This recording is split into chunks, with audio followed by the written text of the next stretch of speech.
FIFA বিশ্বকাপের ফাইনালে আর্জেন্টিনাকে 1-0 গোলে হারানোর পর রাজধানীর টিএসসিতে বাঁধভাঙা উল্লাসে মাতেন বাংলাদেশের স্প্যানিশ সমর্থকেরা। অন্যদিকে রানার্স আপ দল আর্জেন্টিনার ভক্তদের আশা লা আলবিসেলেস্তেরা আবারও চেষ্টা করবে পরবর্তী বিশ্বকাপে। টিএসসি ঘুরে বিস্তারিত জানাচ্ছেন মিজানুর আশিক। কেসারেন শেকড় থেকে শিখরে।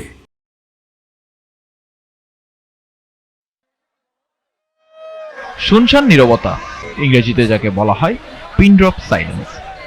আজকের পুরো ম্যাচ জুড়েই আর্জেন্টাইন সমর্থকদের মুখ ছিল গোমরা, কারণ প্রিয় দল হেরে গেছে বিশ্বকাপের ফাইনালে। হলো না ব্যাক টু ব্যাক চ্যাম্পিয়ন হওয়া। ভিন্ন চিত্র আবার স্পেন শিবিরে।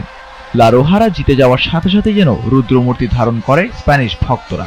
বিশ্বকাপের প্রথম থেকে টার্গেট ছিল এবং বিশ্বাস ছিল স্পেন কাপ নেবে, এবং আমার সে 100% কার্যকর হয়েছে। স্পেন জিতে যাওয়ায় যেন ঈদের আমেজ খুঁজে পাচ্ছেন ভক্তরা। সেরা ফাইনাল দেখেছেন তারা। অসাধারণ, স্পেন এত ভালো পারফরমেন্স করছে বলার মতো নাই। আর আগের ম্যাচে দেখছি ফ্রান্সে কোনো পাত্তাই পায় নাই, আর এই ম্যাচে আর্জেন্টিনা কোনো পাত্তাই পায় নাই। অন্যদিকে যেন ভারী মেঘ ধারণ করেছে আর্জেন্টাইন সমর্থকদের মুখে। এই ফাইনাল হার যেন মেনে নিতে পারছেন না তারা। আমরা শুরু থেকে কিন্তু ভালো খেলে আসতেছি, যার কারণে আমরা ফাইনালও খেলতে পারছি। আমরা যে ফাউলটা হয়েছে এটা কিন্তু ফাউল হয় নাই, মূলত এটা রেফারি আমাদেরকে ফাইনাল খেলার থেকে বিচ্ছিন্ন করে দিছে, যার কারণে আমি হেরে গেছি।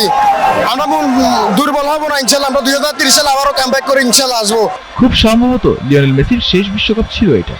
সমর্থকদের একটাই আক্ষেপ, এই বিশ্বকাপটি জিততে পারলো না মেসি।